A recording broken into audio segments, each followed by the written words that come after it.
各位家長，大家好，歡迎家長繼續收睇啟思同行系列。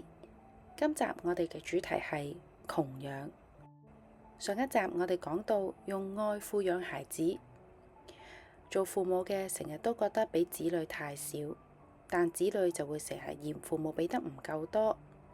喺養育嘅過程入邊，物質支援重要，但係情感支援亦都非常之重要㗎。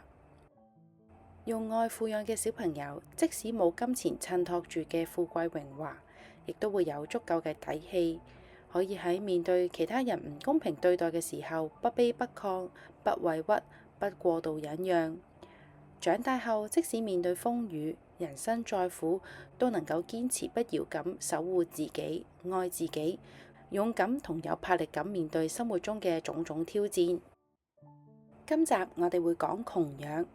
好多人認為窮即係控制花費，唔好俾小朋友有太多嘅享受，以免縱壞佢哋。咁樣嘅理解較為片面。而今集所講嘅窮養，係在於通過對窮困同埋艱苦嘅切身感受，對小朋友嘅意志、品質、性格同心態嘅磨練，以培養對小朋友帶來嘅價值。如果冇一個咁樣嘅過程，小朋友好容易養成一個揮霍嘅習慣，貪圖享受，脆弱無能，不負責任，不知人間真情。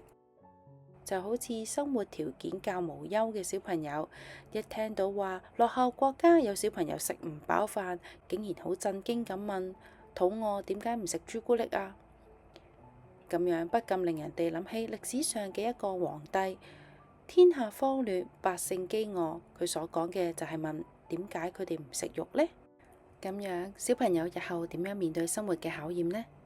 佢哋遲早都會被社會淘汰。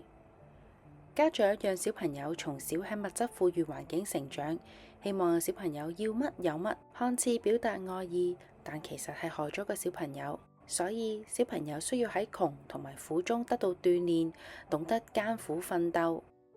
今集所講嘅窮養，唔係要俾小朋友冇飽飯食，一件衫着幾年，對鞋着到爛都唔掉咁嘅意思，而係希望父母減少對小朋友嘅嬌生慣養、包辦代替，等小朋友從細多一啲嘅經歷，多一啲嘅鍛煉，培養佢哋嘅堅韌頑強嘅性格。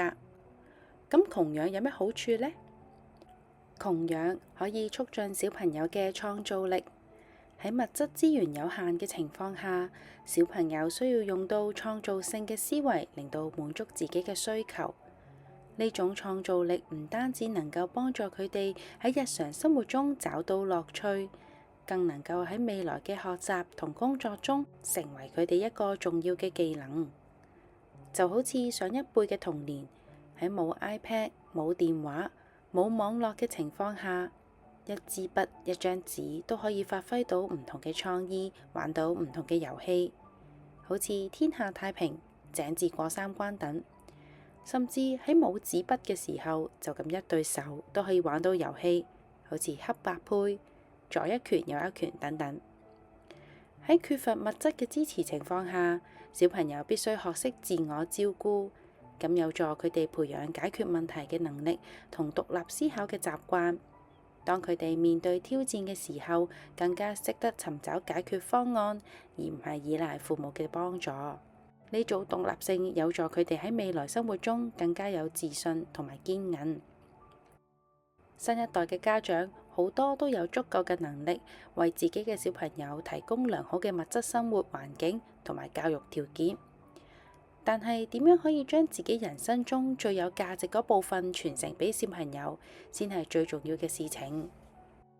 為人父母應該將最有價值嗰部分傳承俾小朋友，但呢個最有價值嘅部分，從來都唔係講緊你層樓或者你嘅財富，而係嗰啲獨特嘅品質，例如優質嘅人脈、思維方式、教育理念同陪伴時間。呢啲都比金錢更加深刻咁影響緊你嘅小朋友。上一集我哋講用愛撫養，有家長留言問：係咪有愛就乜都得㗎？係咪有愛小朋友就會成為勇敢同優秀嘅人？上集我哋講用愛撫養，係講愛錫小朋友，而唔係溺愛咁養。咁乜嘢係溺愛呢？舉個例，你嘅小朋友同鄰居嘅小朋友發生爭執，作為媽媽同小朋友講，佢真係衰啊！最衰都係佢搞到我個寶貝受傷，我哋以後都唔好同佢玩啦。呢啲係溺愛。咁乜嘢係愛錫小朋友呢？你嘅小朋友同鄰居小朋友發生爭執，作為媽媽同小朋友講，你一定好唔開心啦。不過我哋原諒佢啦。早幾日佢仲同你分享咗佢嘅玩具喎。同一件事發生喺自己身上，你又會點處理呀？我諗喺呢個時候，每個家長心目中都有自己嘅答案。如果唔想培養出驕傲、橫蠻無理嘅小朋友，就應該杜絕溺愛啦。咁點樣先為之愛錫小朋友呢？愛錫小朋友應該用光明、溫暖、堅信、樂觀呢啲幸福嘅字眼去佔據小朋友最初最柔弱而單純嘅心靈，將佢哋變成小朋友一生嘅信念，讓佢嘅世界充滿愛同幸福。用愛撫養係負責任咁養，而唔係順其自然咁養。小朋友學興趣班3分鐘熱度，家長覺得冇逼佢啦，冇所謂喎，由得佢啦。大個讀邊間小學啊？冇所謂啦，返學開心咪得咯。考試默書咁辛苦，順其自然啦。喺養育小朋友嘅過程中，太過順其自然，就會缺少一種負責任嘅態度。咁呢種負責任嘅態度係咩呢？就係你為到你嘅小朋友成長出分力。如果你嘅小朋友性格內向，甚至有啲自卑，父母可以出分力，帶佢多啲出去見下人，鼓勵佢、讚美佢、俾自信佢。如果你嘅小朋友興趣好狹窄，愛好好少，冇乜特長，父母可以出分力，帶佢周圍睇下，行下樂器鋪，行下舞蹈學校，引導佢，培養佢嘅愛好。當小朋友遇到重大抉擇嘅時候，父母可以將利同弊分析俾小朋友聽，潛移默化咁去影響佢。消極嘅父母會順其自然，積極嘅父母會創造自然。生活中呢種為小朋友創造自然嘅幫忙機會實在有太多啦。負責任唔係話你對小朋友嘅飲食起居照顧得有幾好就叫負責任，係家長對小朋友能力培養嘅負責，對小朋友身心健康成長負責，對小朋友人生藍圖負責，對小朋友未來負責。係咪一個負責任嘅家長，決定咗小朋友將來成長會唔會係一個一無是處、事事依賴別人嘅人，定還是係一個堅強獨立、有獨當一面能力嘅人？